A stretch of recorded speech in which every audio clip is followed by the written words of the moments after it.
back your homes, or restore your dead to life.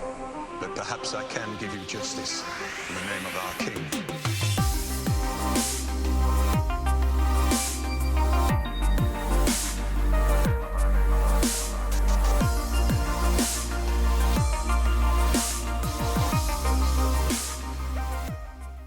Hey everyone, today we're going to talk about a very popular question asked by Game of Thrones fans. Why must there always be a Stark in Winterfell? What I'm referring to is the common saying in the North, and why it's always brought up. If you haven't heard of this topic before, it's really quite entertaining. The words, "there must always be a Stark in Winterfell," is said frequently by major characters in the North, and the phrase is almost as common as the house words, "winter is coming." Many fans argue that the two are related, and here's why. It is theorized that the Stark saying isn't just a traditional quote spoke amongst the family.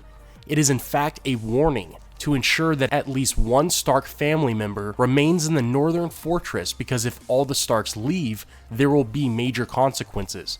Now, the consequences could range from many different things, but one of the most popular has to do with the Great Other, the god or highest being based in the religion of the others, or in the show, the White Walkers. Different theories explain how the words are related to the Great Other, mostly focusing on the idea that winter actually was defeated or fell at the conclusion of the Long Night, thus earning the Stark castle the name Winterfell. As a curse from the old kings of winter, or a settlement between gods, it was decided that there must always be a Stark in Winterfell, making sure the North holds up their end of the bargain, or because of the curse. These theories go down many different paths, but the curse and the settlement theory are two of the most common.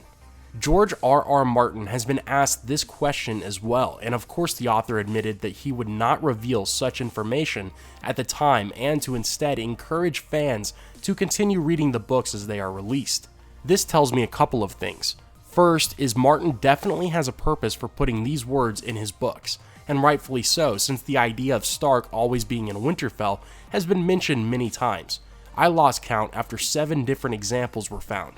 Another thing is, there may actually be a crazy truth attached to the suspicious phrase. I don't know about an ancient curse binding Starks to Winterfell for eternity, but there could be something to it. I actually think it's much simpler than that. I personally believe with a house as old as the Starks, it would be in their best interest to maintain a family presence in Winterfell. Back before Aegon conquered Westeros and laid claim over the land, there were other kings ruling over their respective kingdoms. And in the North, House Stark ruled. Their honor was legendary, and that's why many northern houses only respect the Starks and not the king on the Iron Throne. House Stark was very respected, and I'm sure one of their family's better characteristics was their obedience to serving the North.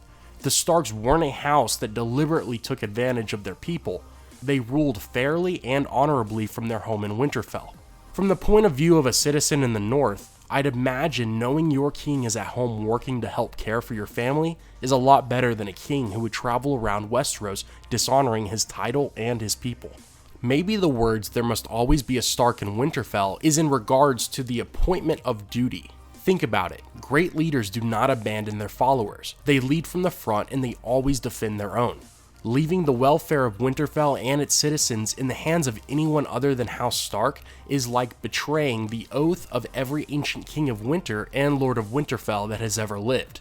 If you believe this idea, then you can easily see how the North was affected when the Starks were no longer in Winterfell.